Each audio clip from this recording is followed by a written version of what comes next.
चेहरों पर जरा नजर डालिए। ये ऊपर वाले से यही प्रार्थना कर रहे हैं कि हे भगवान, अगले जन्म मोहे लड़का न कीजो। वैसे तो हमारे समाज में लड़के के लिए तमाम प्रार्थनाएं और जतन किए जाते हैं, लेकिन आज छत्तीसगढ़ में ऐसे कई युवक हैं जिन्हें अपने लड़का होने का दुख है। सुनकर आपको भले ही अचरज हो रहा हो, लेकिन छत्तीसगढ़ में बहुत से युवकों को अपना लड़का होना आज अखर रहा है, क्योंकि आज लड़का होना इनके लिए एक मुसीबत बन गया है। इनका लड़का होना ही इनकी बेरोजगारी की वजह बन गया है। इनकी सालों की पढ़ाई लिखाई इसलिए बर्बाद हो रही है क्योंकि ये लड़के हैं। इनकी डिग्री आज सिर्फ कागज का एक टुकड़ा भर बनकर रह गई है क्योंकि ये लड़के हैं। आखिर कौन दे रहा है इन्हें लड़का होने की सजा? आखिर क्यों इन लड़कों को भगवान से प्रार्थना करना पड़ रही है कि अगले जन्म मोहे लड़का ना कीजो?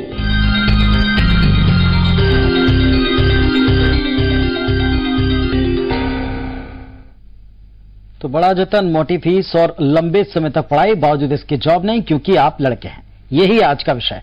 नमस्कार, आप देख रहे हैं आपकी बात, मैं हूं पुनीत पाठक। हमारी आज की खास पेशकश है मोहे लड़का ना कीजो। जी हां, छत्तीसगढ़ के सैकड़ों युवक भगवान से अगले जन्म में अपने लड़के न होने की प्रार्थना कर रहे हैं, क्योंकि छत्तीसगढ़ में हजारों नर्सिंग छात्रों के भविष्य के साथ खुलेआम खिलवाड़ हो रहा है और ये खिलवाड़ कोई और नहीं कर रहा, उनकी अपनी सरकार कर रही। सरकारी नौकरी में मेल नर्सेस को बिल्कुल भी तरजीह नहीं दी जा रही। सभी पदों पर नर्स के रूप में लड़कियों की भर्ती होती है। अभिषेक को आज भी वो दिन याद है जब उसने मरीजों की तीमारदारी को अपनी जिंदगी का लक्ष्य बनाने का फैसला किया और नर्सिंग कॉलेज में एडमिशन लिया। लाखों रुपए खर्च करके पढ़ाई पूरी की, लेकिन आज तक उसे नौकरी नहीं मिली है क्योंकि वो लड़का है। ये कहानी सिर्फ अभिषेक की नहीं है, बल्कि प्रदेश के कई युवाओं की है। अस्पतालों में सिर्फ लड़कियों को ही नर्स की नौकरी दी जाती है। अभिषेक ने जब 2009 में आरटीआई के तहत ये जानकारी मांगी कि आखिर नर्स की नौकरी सिर्फ लड़कियों को ही क्यों दी जा रही है और लड़कों को इससे क्यों वंचित किया जाता है, तो स्वास्थ्य संचालनालय ने सही जानकारी न देकर उसे कॉलेज में एडमिशन से जुड़ी जानकारी थमा दी। हमारे राज्य शासन में जो है यहाँ पर जेंडर डिस्क्रिमिनेशन किया जा रहा है, सिर्फ लड़कियों को लिया जा रहा है, लड़कों को नहीं लिया जा रहा है जॉब में। मैंने सूचना के अधिकार के तहत जो है जानकारी मांगी थी राज्य शासन से कि लड़कों को जो है जॉब क्यों नहीं दिया जा रहा नर्सिंग फील्ड में, ना ही टीचिंग में दिया जा रहा है, ना ही क्लिनिकल में दिया जा रहा है। तो उनके जवाब में जो है उन्होंने गवर्नमेंट कॉलेज का जो एडमिशन क्राइटेरिया है उसको मेरे को जवाब में दिया है। प्रदेश में अभिषेक जैसे छात्रों की बड़ी तादाद है, लेकिन उनका भविष्य सरकार की दोहरी नीति के कारण अंधेरे में जा रहा है। छत्तीसगढ़ में 6 नर्सिंग कॉलेज समेत 40 से अधिक संस्थान हैं जहां छात्र छात्राएं नर्सिंग का कोर्स कर रहे हैं, लेकिन इनमें पढ़ने वाले लड़कों को ना तो टीचिंग और ना ही क्लिनिकल में ही जॉब दिया जा रहा है। इसके अलावा जो लड़के एमएससी नर्सिंग भी कर चुके हैं उनको नजरअंदाज कर बीएससी नर्सिंग कर चुकी लड़कियों को ही आसानी से नौकरी मिल रही है। सरकार के इस रवैये से प्रदेश के हजारों नर्सिंग छात्र प्रभावित हो रहे हैं। छात्रों को मजबूरी में सरकारी नौकरी के बजाय कम पेमेंट में प्राइवेट जॉब करना पड़ रही है। छात्रों का साफ कहना है कि वे लाखों रुपए खर्च कर ये पढ़ाई कर रहे हैं और छत्तीसगढ़ के ही रहने वाले हैं, लेकिन फिर भी उन्हें अपने ही प्रदेश में नौकरी से वंचित होना पड़ रहा है। सरकार किस आधार पर उनके साथ भेदभाव कर रही है, ये समझ के परे है। इसकी वजह तो कुछ हमको भी समझ में नहीं, इसकी वजह मांग रहे हैं क्योंकि अदर राज्य में देखें तो वहाँ पे मेल को मिल रहा है। इवन केंद्रीय सरकार भी हम लोग को जॉब दे रही है, पर हमारी ही राज्य सरकार हमें क्यों जॉब नहीं दे रही है, हम मेल लोग को समझ में नहीं आ रहा है। पहली बात ये देखिए कि हमारे फीस जो है एमएससी बीएससी हो लाखों रुपए लग जाता है साल का, और जैसे हम जॉब के लिए जाते हैं गवर्नमेंट जॉब तो मिलती नहीं है, प्राइवेट जॉब में देखें तो सैलरी नहीं है, नौकरी बिल्कुल भी मतलब कोई चांस ही नहीं है। जब भी हम जाते हैं इंटरव्यू के लिए, जैसे इसने अभिषेक ने बोला मेरे दोस्त ने कि इंटरव्यू के लिए जाते हैं वहाँ पर हमको यही बोलते हैं कि लड़के की कोई ये नहीं है, यही हो रहा है हमारे साथ। हम जहाँ भी जा रहे हैं हम क्या है, हम लास्ट में बेरोजगारी है। कुल मिलाकर प्रदेश में नर्सिंग की पढ़ाई कर रहे छात्रों को अपने ही धोखा दे रहे हैं। एक तरफ सरकार जहां लड़कियों को सरकारी नौकरी में प्राथमिकता देकर लड़कों के भविष्य के साथ खिलवाड़ कर रही है, तो वहीं संविधान की मूल भावना को भी ठेस पहुंचा रही है। राघवेंद्र साहू, जी24 घंटे छत्तीसगढ़, भिलाई। तो बीमारों के मरीजों की तीमारदारी करना वैसे ही मानवता से जुड़ा एक पेशा है जिसपे आने के लिए वैसे ही कोई तैयार नहीं है। एक तरफ सरकारी विभागों में, सरकारी अस्पतालों में इस पद को लेकर के पहले से काफी कमी है, ये खबरों के जरिए अक्सर आम होता है। लेकिन इसके बावजूद मेल नर्सेज के लिए जॉब नहीं है उनके अपने प्रदेश में, केवल इसलिए क्योंकि वो लड़के हैं। ये बात किसी के भी पहली बार में गले नहीं उतरती। चलिए इस मुद्दे पर, इस विषय से बात करने के लिए हमने उन लोगों को चुना है जो लगातार इससे जूझ रहे हैं, इसके लिए आवाज खड़ी करना है। नर्सिंग से एमएससी कर चुके और इस समय एक नर्सिंग कॉलेज में फैकल्टी अभिषेक नायर हमारे साथ में हैं। साथ में ही एमएससी नर्सिंग के फाइनल ईयर के 2 छात्र लिविन अब्राम और वैभव लाल, ये दोनों भी हमारे साथ में। आप तीनों का हम स्टूडियो में बहुत बहुत स्वागत करते हैं। शुरुआत में करना चाहूंगा अभिषेक के साथ में। अभिषेक, आपने इन सबसे पहले ये कोर्स किया, परस्यू किया, लंबी पढ़ाई की, लाखों खर्च भी किए। आज आप क्या झेल रहे हैं, आपके स्टूडेंट्स क्या झेल रहे हैं, बताएं हमें।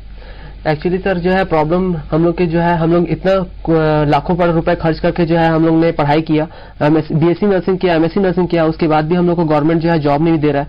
हम लोग को जो है जब भी हम लोग जाते हैं इंटरव्यू देने के लिए तो वहां पर जो है इंटरव्यू तो ले लिया जाता है मगर फिर लास्ट में ये बोला जाता है कि लड़कों को जो है जॉब नहीं दिया जाएगा।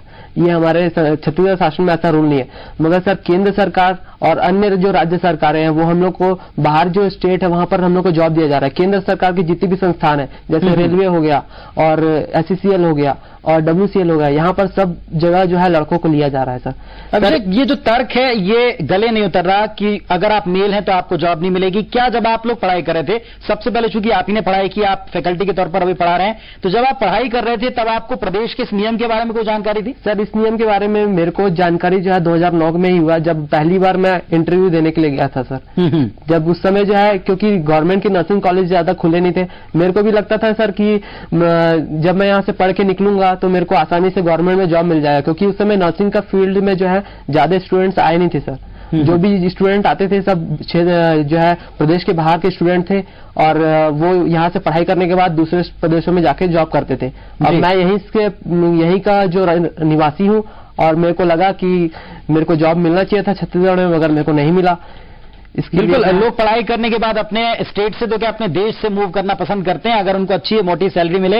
और ये तो एक ऐसा जॉब है जिसमें हमेशा कमी की खबरें आती हैं, सरकारी अस्पतालों में सबसे ज्यादा। आपने बताया कि आपने इसके लिए आवाज पहली बार बुलंद की, आपने आरटीआई लगाई, आपने एक याचिका लगाकर पूछा महकमे से कि आखिरकार क्या वजह, क्या जवाब आपको मिला? सर एक्चुअली मैंने सीधा सीधा जवाब पूछा था आरटीआई के तहत कि पुरुषों को क्यों नहीं दिया जा रहा है, नियुक्ति क्यों नहीं की जा रही है। तो उन्होंने मेरे को सीधा सीधा जो है जवाब दिया, जो मध्य प्रदेश शासन का जो भर्ती नियम था वो निकाल के दिया।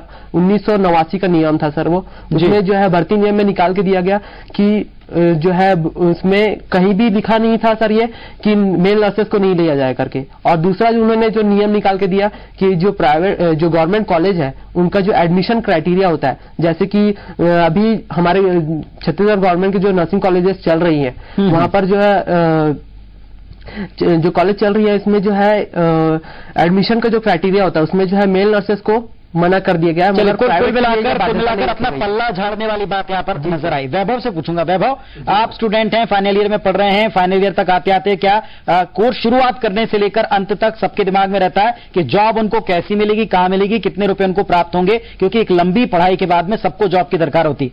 जब ये बातें सामने आ रही हैं, अब आपके दिमाग में क्या चल रहा है? क्या वाकई आपको लगता है कि कोर्स बेकार हो गया? वाकई में सर लगता है बहुत मेहनत करने के बाद, इतनी पढ़ाई करने के बाद, सारी चीजें पूरी करने के बाद जब पता चले कि जॉब नहीं मिलेगी गवर्नमेंट में और कोई भविष्य नहीं है सर, और इस चीज को देखकर बहुत दुख होता है सर और लगता है कि हम लोग कहाँ जाए, क्या करें। बहुत सारे लड़के और हम लोग सब बहुत दुखित है सर और बहुत ज्यादा परेशान है इस चीजों के लिए। लेकिन आपसे भी पूछूंगा, जब आपने कोर्स शुरू किया था, जब आपने इसमें एडमिशन लिया था, कभी सोचा था कि ऐसे हालात बन पाएंगे कि लड़के होने की सजा मिलेगी? नहीं, मैंने कभी ऐसा नहीं सोचा था। और इसका कारण है मेरे माँ बाप दोनों नर्स हैं और मैं बचपन से देखते आ रहा हूँ ये, और मुझे कभी ऐसा एहसास नहीं हुआ कि हमारे साथ कभी ऐसा हो सकता है। तो सिर्फ नौकरी के लिए नहीं, हम एडमिशन के लिए भी, जैसे यहाँ पे मेरे पास डॉक्यूमेंट रखा हुआ है, मेरिट लिस्ट में आने के बावजूद सीधे सीधे हमारे जो राज्य शासन ने, डीएमई ने हमको मना कर दिया कि नहीं, लड़कों को नहीं लिया जाएगा।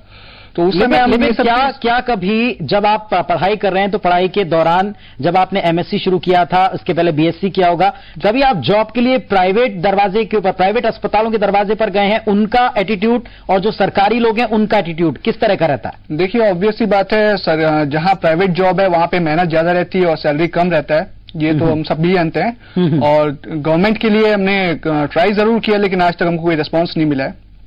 वैभव, आपसे पूछेंगे, जिस तरीके से लिबिन बता रहे हैं कि प्राइवेट में काफी ज्यादा, प्राइवेट अगर अस्पतालों में आप जाते हैं तो मेहनत के मुताबिक आपको पारिश्रमिक नहीं मिलता, सरकारी अस्पतालों में जब आप जॉब मांगने जाते हैं तो वहां पे आपके लिए नो एंट्री का बोर्ड लगा दिया जाता है। जब इसके लिए आवाज उठाने की बारी आई तो क्या तमाम स्टूडेंट्स ने, जो फाइनल ईयर में पढ़ रहे हैं, उनको देखने वाले जो जूनियर स्टूडेंट्स हैं, उनके मन में भी सवाल होगा कि आखिरकार वो कोर्स का और इस डिग्री का करेंगे क्या? आगे आपने कुछ सोचा है कि किस तरह के कदम आपको उठाने?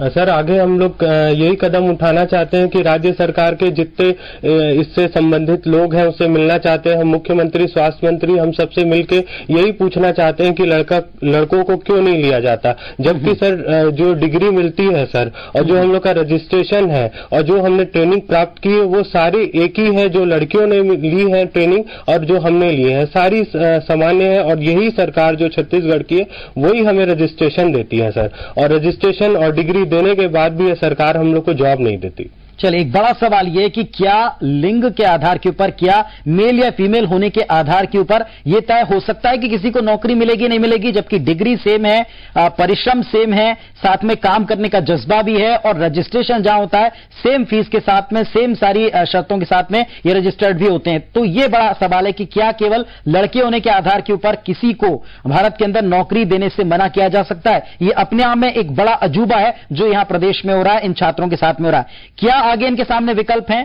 क्या इन्होंने अभी तक प्रयास किए हैं? और अगर कोई सुनवाई नहीं होती तो क्या कदम ये छात्र उठाएंगे? सब पर बात करेंगे छोटे से ब्रेक के बाद। बने रहिए हमारे साथ।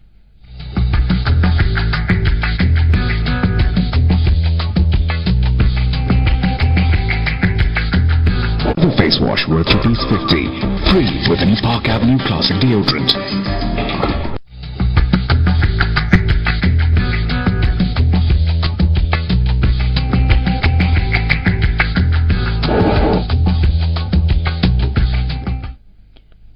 मोए लड़का ना कीजो, ये नर्सिंग का कोर्स करने वाले तमाम स्टूडेंट्स कह रहे हैं, क्योंकि उनको मेल होने की वजह से उनके अपने प्रदेश में पूरे परिश्रम के बाद, पूरे कोर्स के बाद, डिग्री लेने के बाद में, रजिस्ट्रेशन कराने के बाद में भी जॉब नहीं मिलती, केवल इसलिए क्योंकि वो लड़के हैं और लड़कियों को प्रेफरेंस यहां पर दिया जाता है। लड़कों के लिए कोई जॉब सरकार के पास में नहीं दिखाई जाती।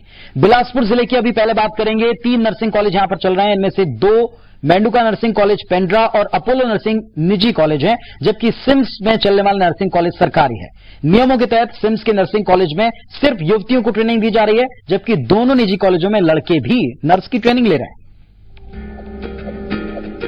किसी मरीज के इलाज और तीमारदारी में डॉक्टर जितना ही अहम काम नर्सों का भी होता है। नर्स का काम करने वाले सेवा का पर्याय माने जाते हैं, लेकिन सरकार परोपकार का भी काम करने वालों में भेदभाव कर रही है। बिलासपुर जिले में चल रहे 3 नर्सिंग कॉलेजों में से मेंडुका कॉलेज पेंड्रा में इस साल 10 और अपोलो में 8 लड़के नर्स की ट्रेनिंग ले रहे हैं। तीसरे शासकीय नर्सिंग कॉलेज में लड़कों को एडमिशन ही नहीं दिया जाता, लिहाजा यहाँ सिर्फ 60 युवतियां ही ट्रेनिंग ले रही हैं। गवर्नमेंट नर्सिंग कॉलेज जो है यहाँ के बिलासपुर का, उनका इंफ्रास्ट्रक्चर कुछ नहीं है। सिम्स में उन लोग अभी फंक्शन कर रहे हैं 2009 से, तो इतना छात्रों को कहाँ मैं रख पाऊंगा। मैंने शासन को लिखा हूँ, प्रयास कर रहे हैं कि कहीं एक जगह मिलने से उन लोग स्टाफ क्वार्टर उनका कॉलेज बनाएंगे। सरकारी नर्सिंग कॉलेज में भर्ती प्रक्रिया एक एंट्रेंस टेस्ट और डीएमई की काउंसलिंग के बाद होती है। सिम्स में जो नर्सिंग कॉलेज चल रहा है उसमें पिछले 3 सालों से कोई युवक नहीं आया है। इसकी एडमिशन प्रक्रिया बताते हुए डीन कहते हैं कि शायद लड़कों को एडमिशन नहीं दिया जाता है, क्योंकि उनके यहाँ चल रहे कॉलेज में पिछले 3 सालों में सभी लड़कियों ने एडमिशन लिया है। मेरे ख्याल में अभी तक तो नहीं है लड़कों का, लेकिन मैं बोल नहीं पाऊंगा इसका बारे में। लेकिन मेरे जो अनुष्ठान में 3 बैचेस आए हुए हैं, सभी गर्ल्स हैं।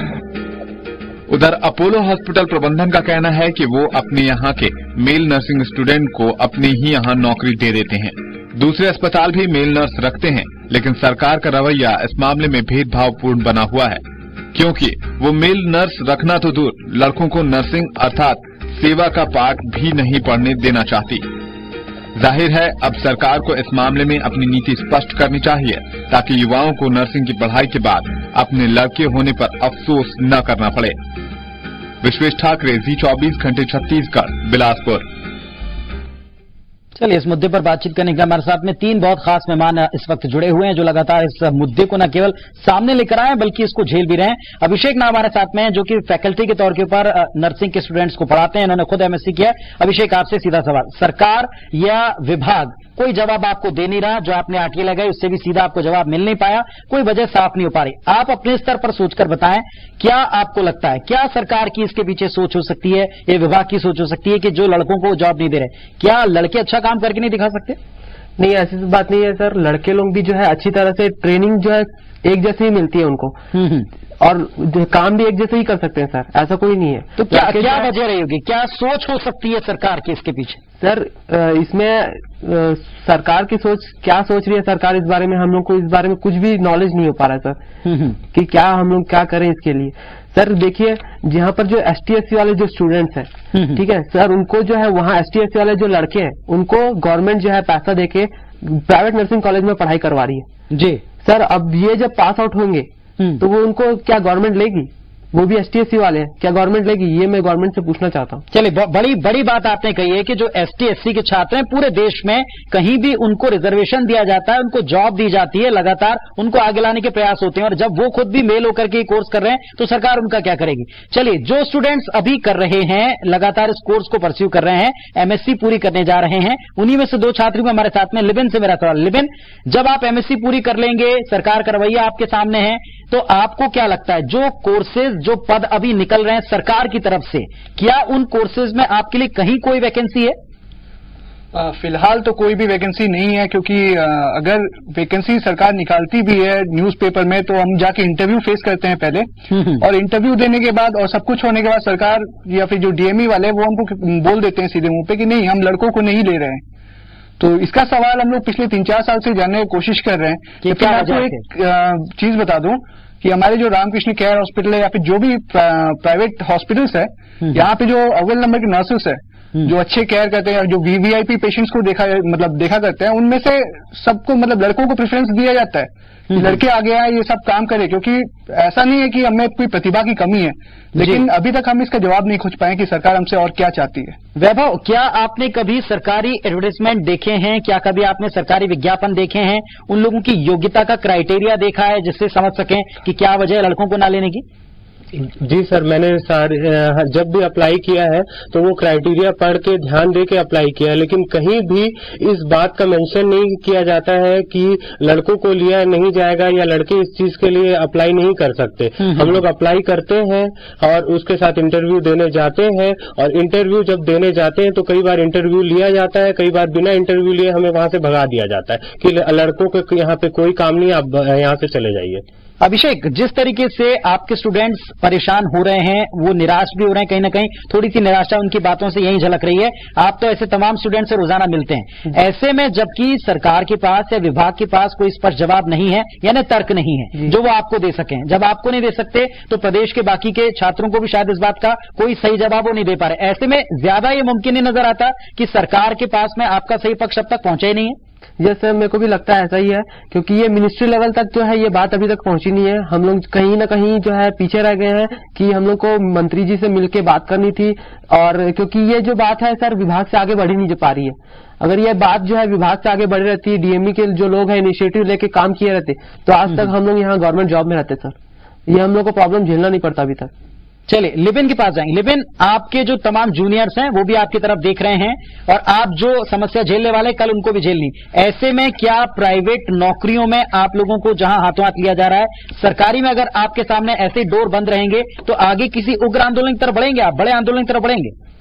देखिए, मैं इस विषय पे डायरेक्ट बड़ा आंदोलन तो नहीं बोल सकता, जस्ट हम अपनी बात रख सकते हैं सरकार के आगे, और उनका जो रवैया रहता है उसके बाद हम सोच विचार करके आगे क्या करना है इस पे डिसीजन लेंगे बाद में।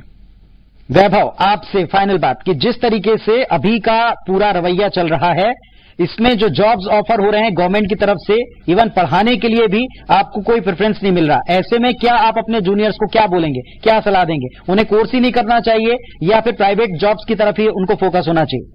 सर ऐसा तो मैं नहीं कह सकता सर, क्योंकि जो नर्सिंग का कोर्स है हमारा बहुत अच्छा कोर्स है। हम लोगों की सेवा करने के लिए और जन कल्याण के लिए हम ये कोर्स करते हैं सर। तो मेरा सिर्फ यही आंदोलन रहेगा और हम आगे चल के यही आंदोलन करेंगे कि हम आने वाले अपने जूनियरों को इसके लिए पोजीशन दिला सके और हम सब जाके लोगों की और जो बीमार है उनकी सेवा कर सके सर। अभिषेक, फाइनली आप कुछ बोलना चाहते हैं सरकार से, विभाग से? जी सर, मैं एक चीज और मेंशन करना चाहता हूं सर। राज्य में जितने भी अधिकांश नर्सिंग प्राइवेट कॉलेजेस चल रही हैं सर, यहाँ के जो पढ़ने वाले स्टूडेंट्स हैं, मेल नर्सेज जो हैं, वो ज्यादातर संबद्धता उनकी जो है डिस्ट्रिक्ट हॉस्पिटल से रहती है। डिस्ट्रिक्ट हॉस्पिटल मतलब गवर्नमेंट डिस्ट्रिक्ट हॉस्पिटल। सर जब ट्रेनिंग जो है लड़के डिस्ट्रिक्ट हॉस्पिटल में कर सकते हैं तो वहाँ जॉब नहीं कर सकते क्या? चलिए, बड़ा सवाल अभिषेक ने उठाया है कि अगर गवर्नमेंट हॉस्पिटल में जाकर ये मेल नर्सेज काम कर सकते हैं, ट्रेनिंग ले सकते हैं, और जिस तरीके का बीएससी नर्सिंग 4 साल का पाठ्यक्रम होता है, इन 4 सालों में प्रतिदिन उनको गवर्नमेंट हॉस्पिटल में जाकर सर्व करना होता है अपने अनुभव के लिए, अपने प्रैक्टिकल के लिए, तो तब वो एलिजिबल हैं उन जगहों पर जाकर के कोर्स के दौरान ट्रेनिंग करने के लिए, तो क्यों नहीं वो अपनी डिग्री को पूरा करने के बाद, रजिस्ट्रेशन करवाने के बाद, पूरी मेहनत लड़कियों के समान करने के बाद अपना जॉब वहां नहीं कर सकते? अपने प्रदेश में ये सौतेला बर्ताव केवल मेल होने की वजह से, केवल पुरुष होने की वजह से क्यों ये छात्र हैं? ये बड़ा सवाल ये तमाम छात्र और इनसे जुड़ी फैकल्टी पूछ रही है सरकार से। जवाब कब तक मिलता है इस पर हमारा भी लगातार हमारी इस पर नजर बनी रहेगी। अभिषेक, आप तीनों का हमारे साथ में जुड़ने के लिए, बातचीत करने के लिए बहुत बहुत शुक्रिया। तो कुल मिलाकर इस भेदभाव के खिलाफ एक बड़े आंदोलन की तरफ छात्र बढ़ रहे हैं, लेकिन उसके पहले ये चाहते हैं कि ध्यान दे सरकार और इसका कोई हल निकाले। आज के लिए इतना ही, नमस्कार।